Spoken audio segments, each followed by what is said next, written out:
Treasure Island by Robert Louis Stevenson. Read by Adrian Pretzelis. Chapter 17. Narrative continued by the Doctor. The Jolly Boat's last trip. This fifth trip was quite different from any of the others. In the first place, the little galley pot of a boat that we were in was gravely overloaded. 5 grown men, and 3 of them, Trelawney, Redruth, and the captain, over 6 feet high, was already more than she was meant to carry. Add to that the powder, pork, and the bread bags. The gunwales were lipping astern. Several times we shipped a little water, and my breeches and the tails of my coat were all soaking wet before we had gone 100 yards. The captain made us trim the boat, and we got her to lie a little more evenly. All the same, we were afraid to breathe. In the second place, the ebb was now making a strong rippling current running westward through the basin, and then southward and seaward down the straits by which we had entered in the morning. Even the ripples were a danger to our overloaded craft, but the worst of it was that we were swept out of our true course, and away from our proper landing place behind the point. If we let the current have its way, we should come ashore beside the gigs, where the pirates might appear at any moment. "I cannot keep her head for the stockade, sir," said I to the captain. I was steering, while he and Redruth, 2 fresh men, were at the oars. "The tide keeps washing her down. Could you pull a little stronger?" "Not without swamping the boat," said he. "You must bear up, sir, if you please. Bear up until you see you're gaining." I tried, and found by experiment that the tide kept sweeping us westward till I had laid her head due east, or just about right angles to the way we ought to go. "We'll never get ashore at this rate," said I. "If it's the only course we can lie, sir, we must even lie it," returned the captain. "We must keep upstream. You see, sir," he went on, "if once we drop to leeward of the landing place, it's hard to say where we should get ashore, besides the chance of being boarded by the gigs. Whereas the way we go, the current must slacken, and then we can dodge back along the shore."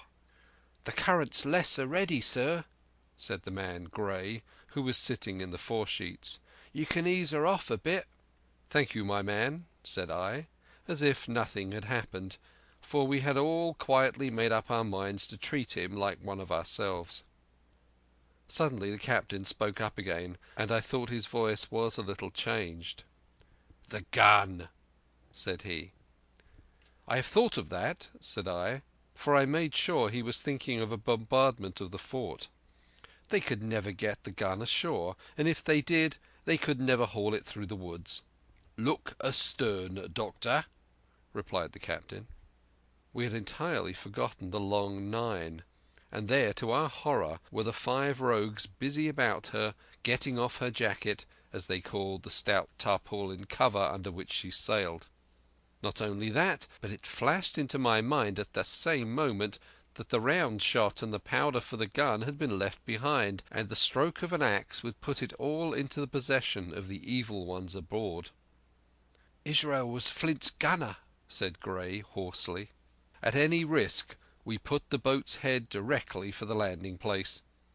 By this time we had got so far out of the run of the current that we kept steerage way even at our necessarily gentle rate of rowing, and I could keep her steady for the goal. But the worst of it was that with the course I now held we turned our broadside instead of our stern to the Hispaniola, and offered a target like a barn door.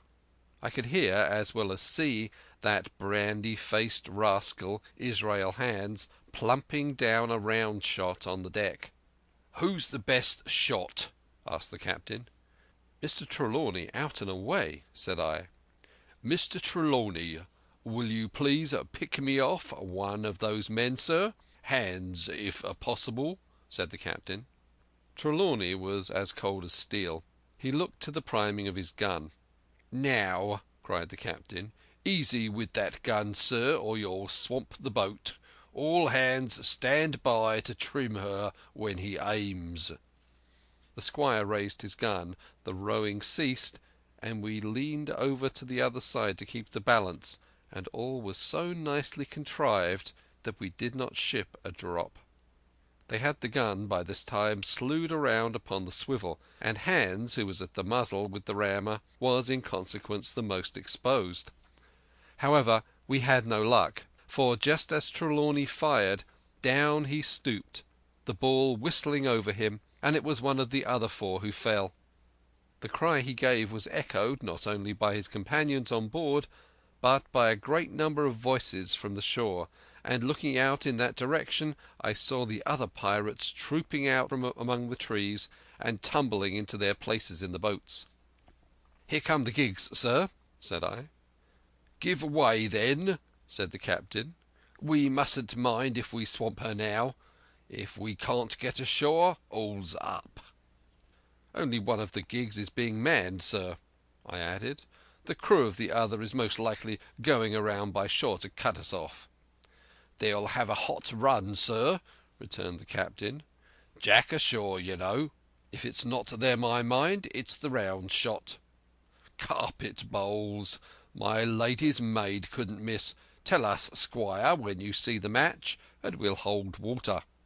In the meantime we had been making headway at a good pace for a boat so overloaded, and we had shipped but little water in the process. We were now close in. 30 or 40 strokes and we should beach her, for the ebb had already disclosed a narrow belt of sand below the clustering trees. The gig was no longer to be feared. The little point had already concealed it from our eyes. The ebb tide, which had so cruelly delayed us, was now making reparation and delaying our assailants. The one source of danger was the gun. "If I durst," said the captain, "I'd stop and pick off another man." It was plain that they meant nothing should delay their shot. They had never so much as looked at their fallen comrade, though he was not dead, and I could see him trying to crawl away. "Ready!" cried the squire. "Hold!" cried the captain, quick as an echo. And he and Redruth backed with a great heave that sent her astern bodily under water. The report fell into the same instant of time. This was the first that Jim heard, the sound of the squire's shot not having reached him. When the ball passed, not one of us precisely knew, but I fancy it must have been over our heads, and that the wind of it may have contributed to our disaster. At any rate, the boat sunk by the stern quite gently in 3 feet of water, leaving the captain and myself facing each other on our feet. The other 3 took complete headers and came up again drenched and bubbling. So far there was no great harm. No lives were lost, and we could wade ashore in safety. But there were all our stores at the bottom, and to make things worse, only 2 guns out of 5 remained in a state for service. Mine I had snatched from my knees and held over my head by a sort of instinct.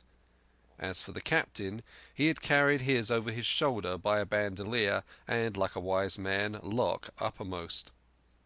The other 3 had gone down with the boat.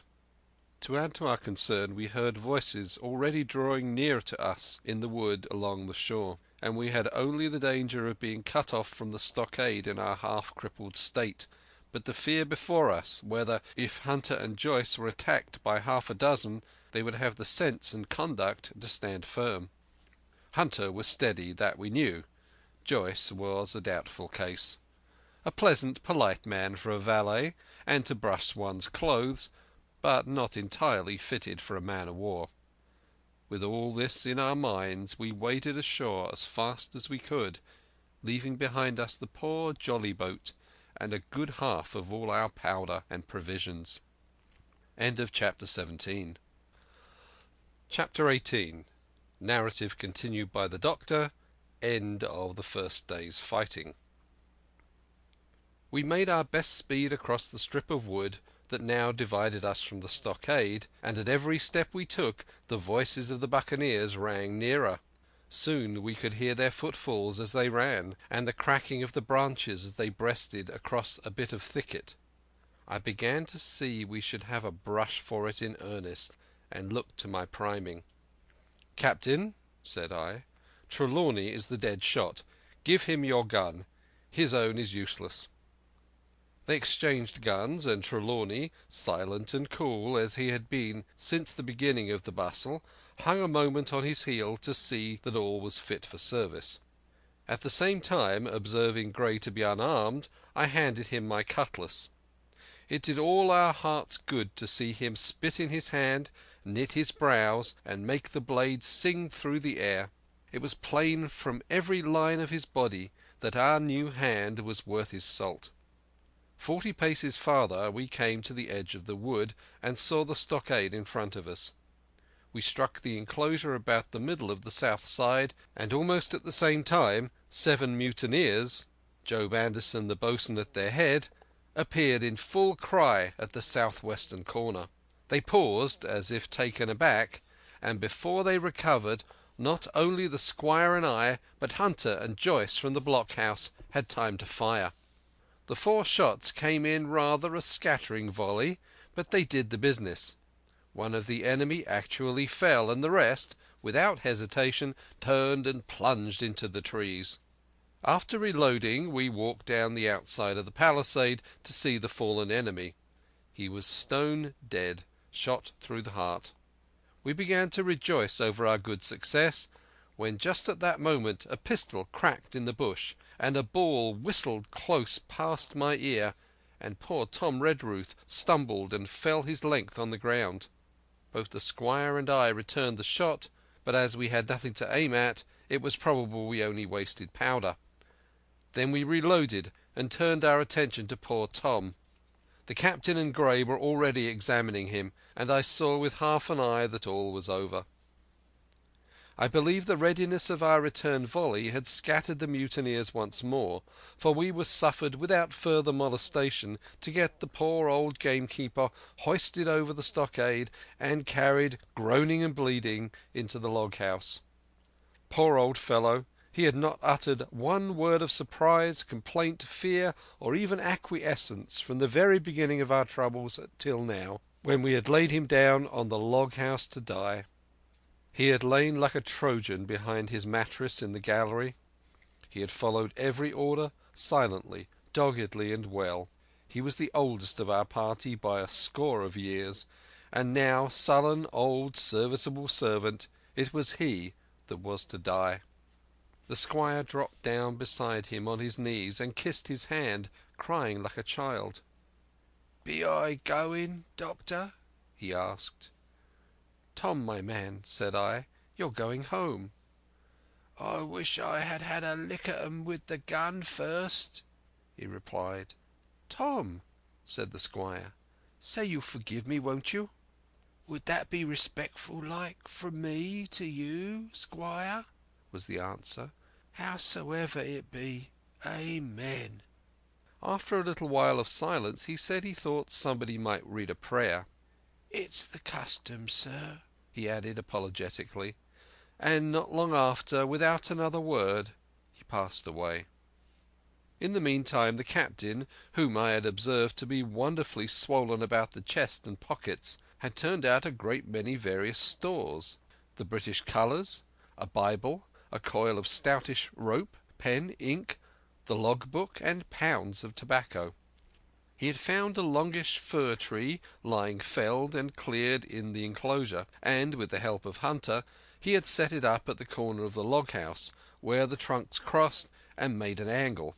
Then, climbing up on the roof, he had with his own hand bent and run up the colours. This seemed mightily to relieve him. He re-entered the log-house and set about counting up the stores as if nothing else existed. But he had an eye on Tom's passage for all that, and as soon as all was over came forward with another flag and reverently spread it on the body. "Don't you take on, sir," he said, shaking the squire's hand.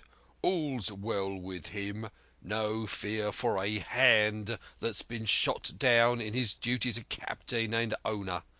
It mayn't be good divinity, but it's a fact." Then he pulled me aside. "Dr. Livesey," he said, "in how many weeks do you and Squire expect the consort?"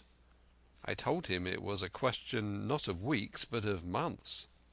that if we were not back by the end of August, Blandley was to send to find us, but neither sooner nor later. "You can calculate for yourself," I said.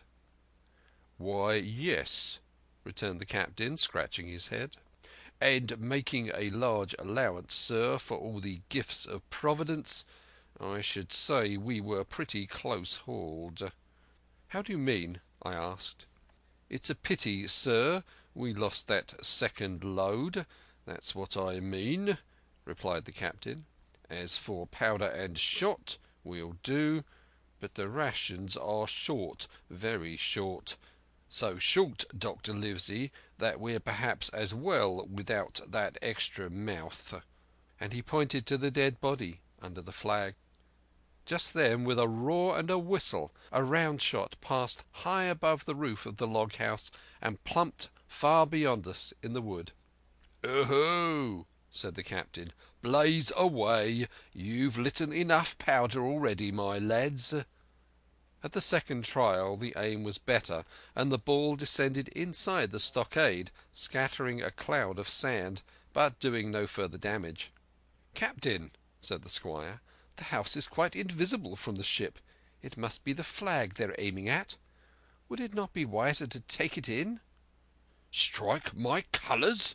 cried the captain. "No, sir, not I." And as soon as he had said the word, I think we all agreed with him. For it was not only a piece of stout, seamanly good feeling, it was a good policy besides, and showed our enemies that we despised their cannonade. All through the evening they kept thundering away. Ball after ball flew over or fell short, or kicked up the sand in the enclosure, but they had to fire so high that the shot fell dead and buried itself in the soft sand. We had no ricochet to fear, and though one popped in through the roof of the log house and out again through the floor, we soon got used to that sort of horseplay and minded it no more than cricket. "There is one good thing about all this," observed the captain. "The wood in front of us is likely clear. The ebb has made a good while. Our stores should be uncovered. Volunteers to go and bring in pork." Gray and Hunter were the first to come forward. Well armed, they stole out of the stockade, but it proved a useless mission. The mutineers were bolder than we fancied, or they put more trust in Israel's gunnery, for 4 or 5 of them were busy carrying off our stores and wading out with them to one of the gigs that lay close by, pulling an oar or so to hold her steady against the current. Silver was in the stern sheets in command, and every man of them was now provided with a musket from some secret magazine of their own. The captain sat down to his log, and here is the beginning of the entry. Alexander Smollett, master. David Livesey, ship's doctor. Abraham Gray, carpenter's mate. John Trelawney, owner. John Hunter and Richard Joyce, owner's servants, landsmen, being all that is left faithful of the ship's company, with stores for 10 days at short rations, came ashore this day and flew British colours on the log house in Treasure Island. Thomas Redruth, owner's servant, landsman, shot by the mutineers. James Hawkins, cabin boy. And at the same time I was wondering over poor Jim Hawkins' fate. A hail on the land side. "Somebody hailing us," said Hunter, who was on guard.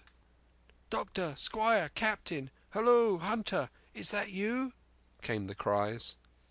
And I ran to the door in time to see Jim Hawkins, safe and sound, come climbing over the stockade.